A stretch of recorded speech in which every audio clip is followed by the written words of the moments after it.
Okay, what a session. Next up, we're going to be having the keynote discussing government AI that actually works. With that, I want to bring our next speaker to the stage, Karl, Hermann, and this session is brought to you by Zoom. Thank you very much.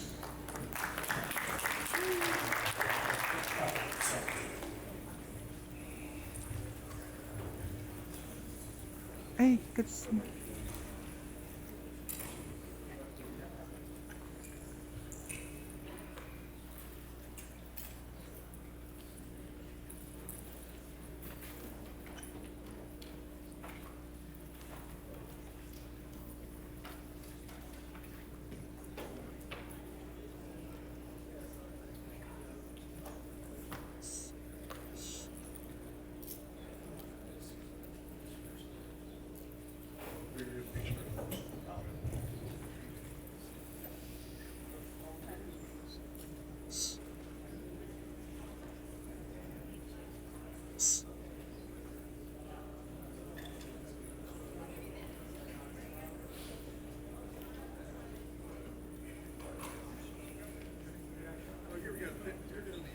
I'm in, yeah.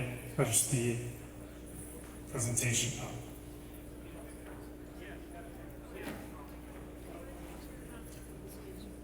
There we go.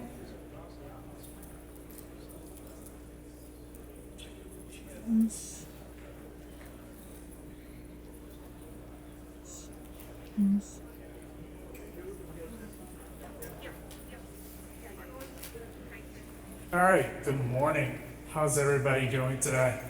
So, I'd like to do it real quickly. I'll do our safe harbor statement, and then I'll kind of get into the presentation that's kind of going on.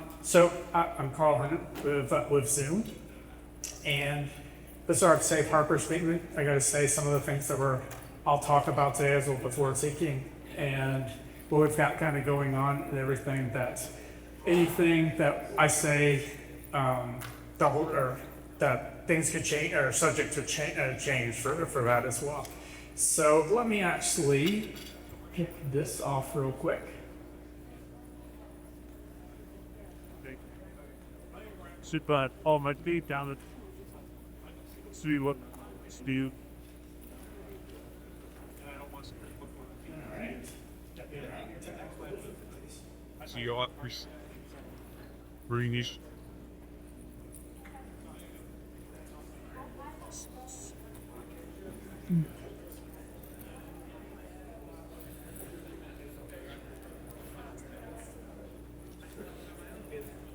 All right.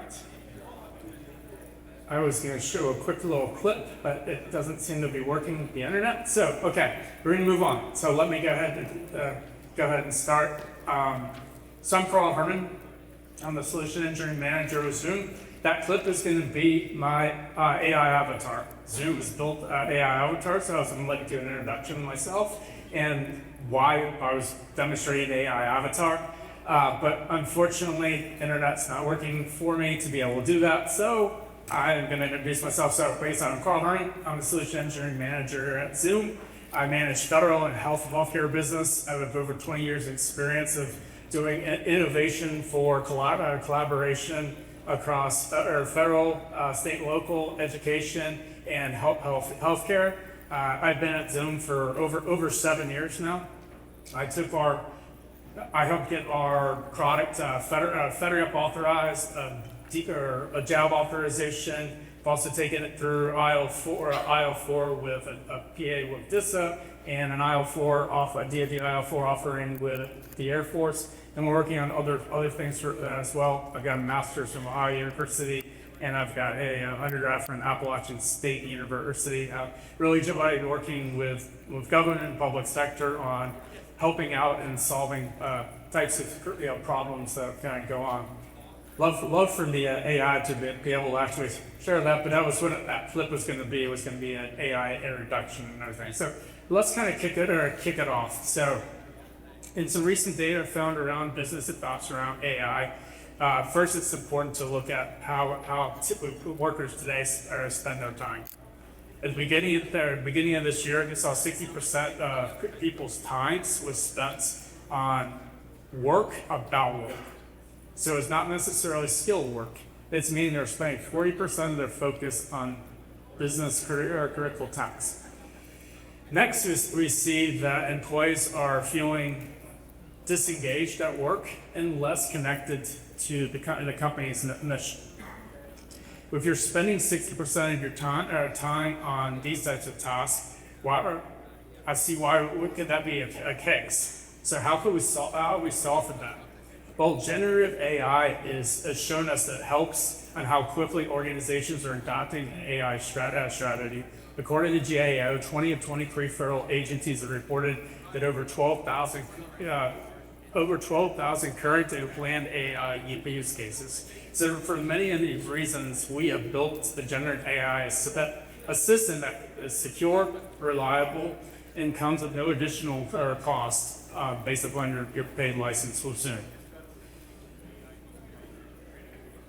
So where we are, so we have a couple of different offerings. Everybody's kind of familiar with our commercial offering. That was how people did the NFL draft. It's how Conan and O'Brien and other comedians did their things during the height of COVID and everything. We have a government platform. It's used by the White House. It's used by the Senate and Congress. It's used by the Air Force and so what we offer with our platform, we also have built AI, and our company is shifting our strategy to be the AI first platform as well. So we have quality within that. So we have adopted a unique federated approach to utilize multiple Zoom-hosted models within our boundary. So our federal boundary is talking about to provide an AI companion features. It's easy to use. You'll see that there's when you actually use it, it's a little icon. You click on it, and it'll actually bring out the AI conversation as it goes. So it's the capabilities are embedded within, and it's very intuitive and simple and easy to use. Just as we are using our client, it's very easy.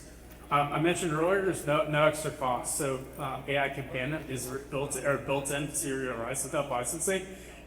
So there's no extra cost for that. So it's not paid.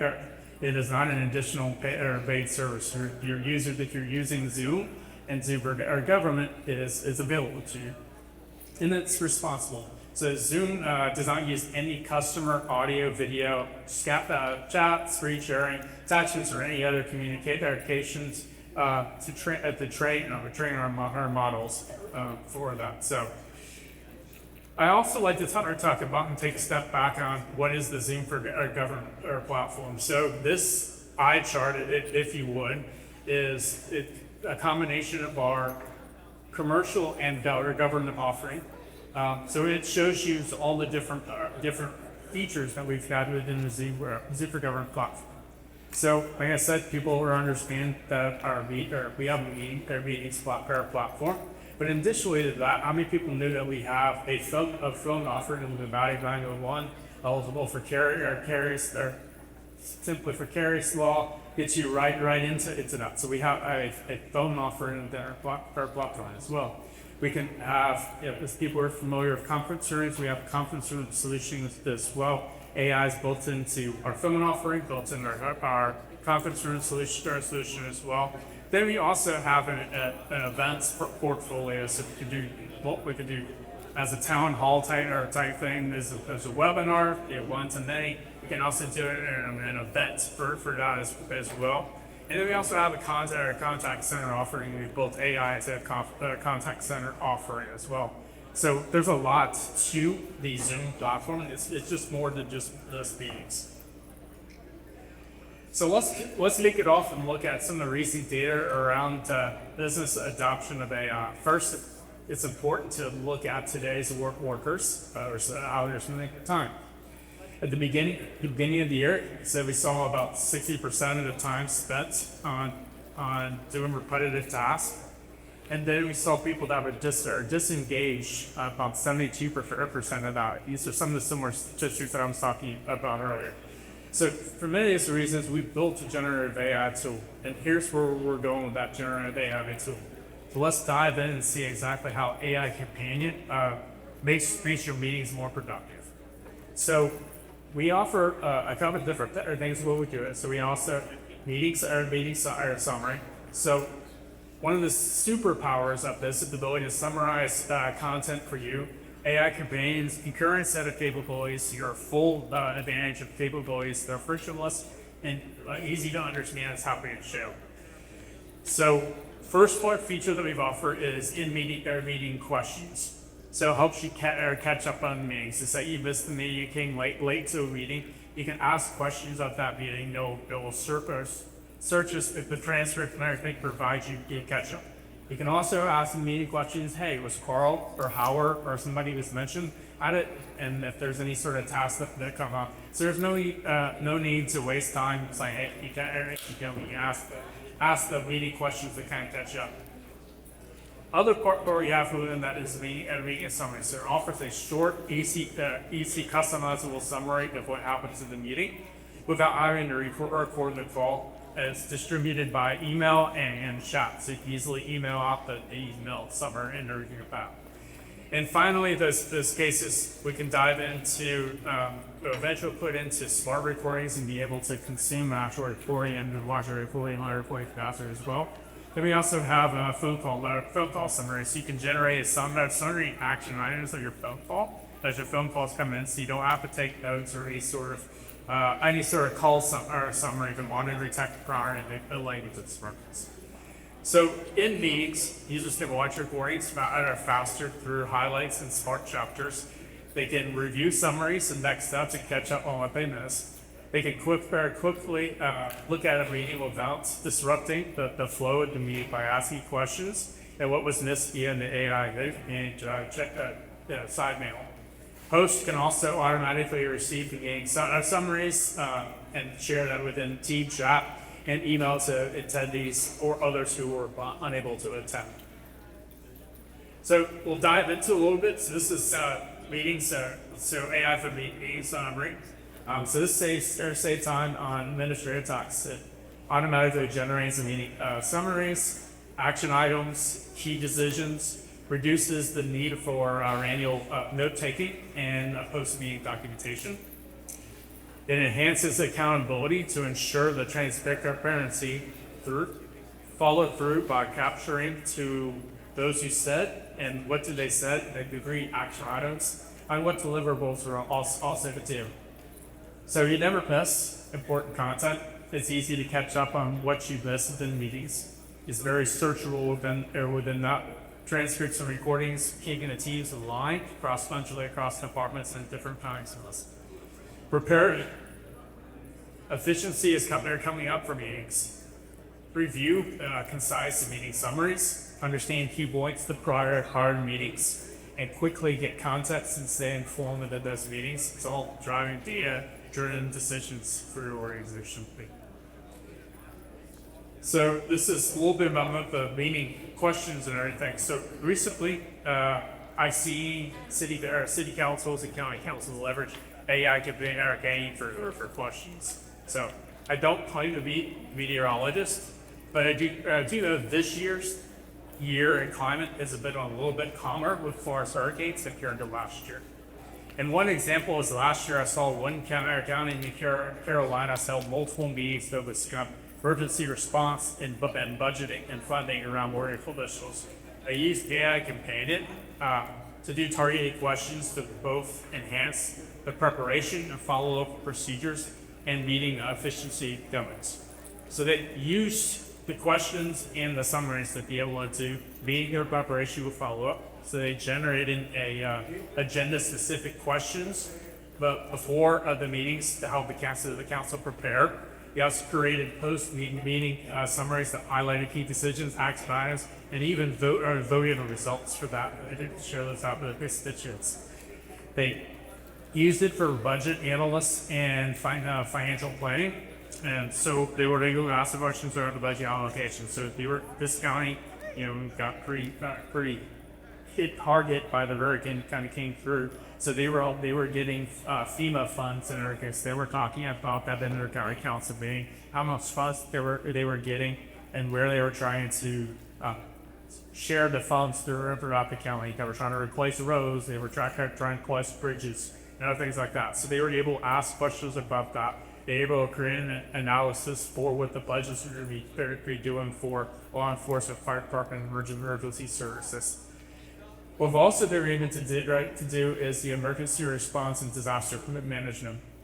They had so many different meetings kind of going on, and they were able to actually take a look at those different summaries and be able to see where they were going to their constituents, where you were able to take a look at what was going on to the county, assessing the assessing the damage that was done, understanding where the FEWA funding for permitting to be able to address that. They also had gaps within that. FEWA wasn't going to cover everything that the cost within to be able to replace things. So we're going to be able to make up this acts to be able to ask the AI questions or up around that. Say who set that? What is our gap? And be able to quickly ask those questions. You have that whole summary.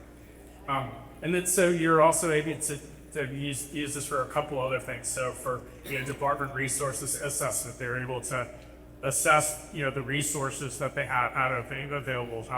How many emergency response people for Vietnam? How many from the fire department going out? Were they short on people? Were they getting help from other counties? Or were they getting help from other agencies like the National Guard? I realize probably saying the National Guard, but the type of stuff you could Washington D.C. these days. But also the National Guard, or also really the emergency response and everything else. And they also use this for community engagement and education. They're able to develop questions around community, what's training, and also multi-language emergency alerts going on. So summarize this and everything. They were able to do efficient meetings and guidance, generate procedural questions that empowered meetings and protocols as followed. They're able to create questions that clarify motions before coding. And they're able to develop questions and ensure that council members are able to have the opportunity to provide input for Another feature that we've got is a call summary. So you can use AI companion on phone to initiate call summary during maybe their phone meeting. So you do that manually or automatically, and you access that call summary, and next steps are available within your call district.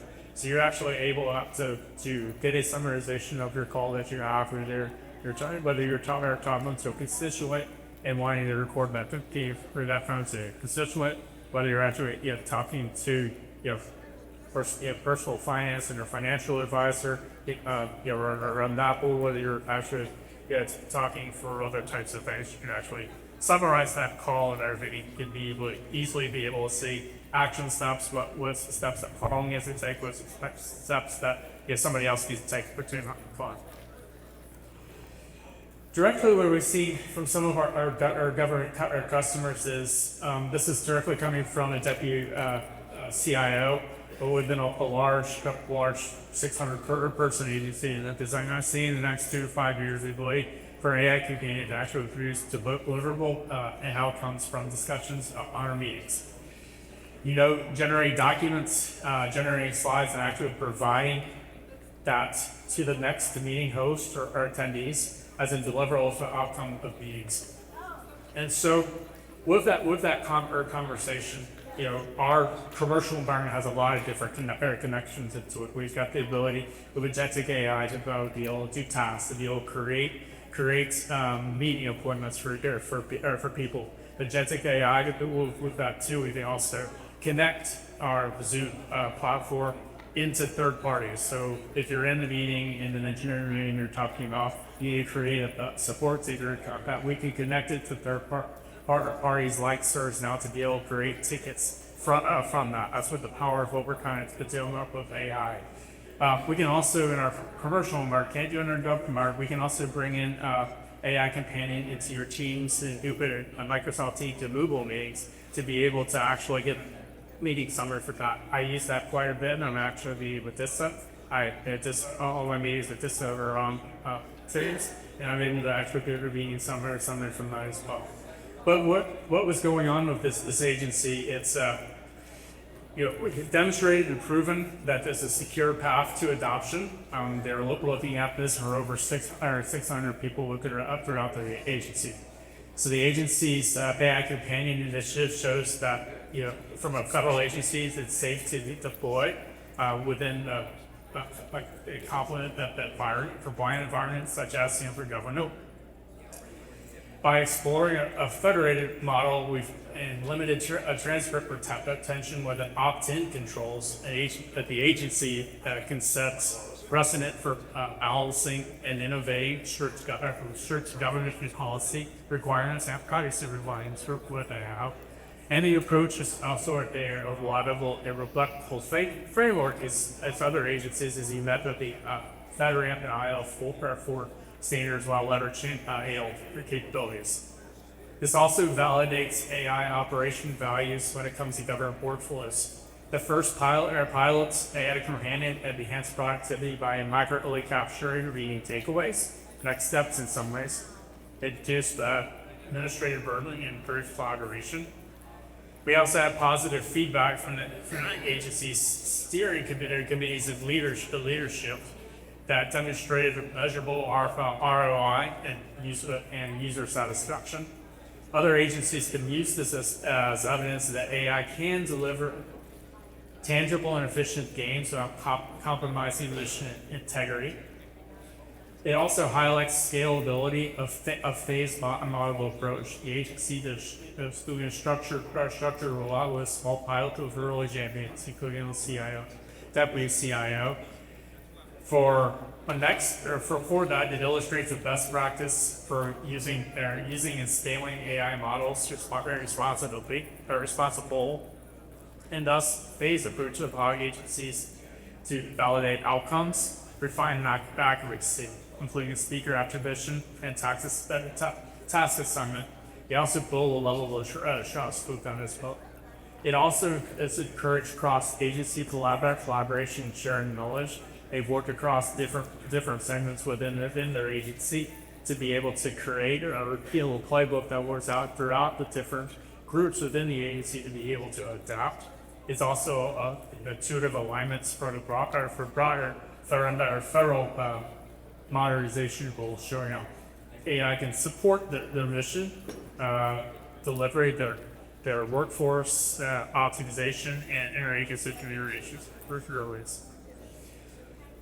And then finally, the aspirations for confidence in AI-driven transformation. They're looking at seeing to bring some of our commercial connections into that. The agency is looking at the success and reframing AI in a theory of concept. It's from a theory of concept into a mission-ready capabilities. It's demonstrated that even a large, complex agency can generate AI to improve decision-making and in the service of delivery. And for other agencies, this also can serve as a proof point that AI adoption is achievable in a secured and impact guided through strong governance and measurable updates. So in conclusion, agency confident to leverage AI for an organization of greater efficiency and a potential impact for AI companion to further future operations. Then the last two bit time. Yeah, we can go fairly on time.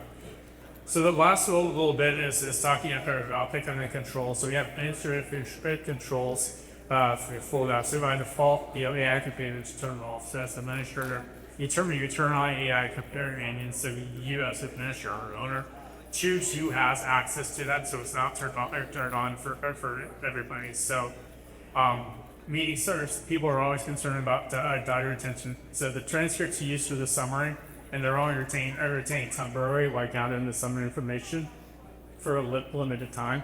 After the summary is created and everything, the transcripts are purged from the system. And then finally is update our data usage. Zoom does not use any customer data. So that's video in this chat, that's screen sharing, that's attachments, that's anything, or anything, poll results, whiteboards, or ensuring training or RAIs. So meeting transcript is used to provide the meeting summary. And so we also we adhere to the federal and modern and either for GATE or DoD compliance as well. And then let's from the total cost of the cost of ownership. AI is included within it. It's easy to implement from an administrator perspective. And then operations, we're now we're going for the EC to use that I got our platform for net users for fewer best teams for that. So to learn a little bit more, you can visit zoom.us or also visit our partner that's sponsoring us up here today, Microsoft.com/Zoom. So I'm Karl, Hermann, go soon. Thank you for everybody's time. Happy birthday.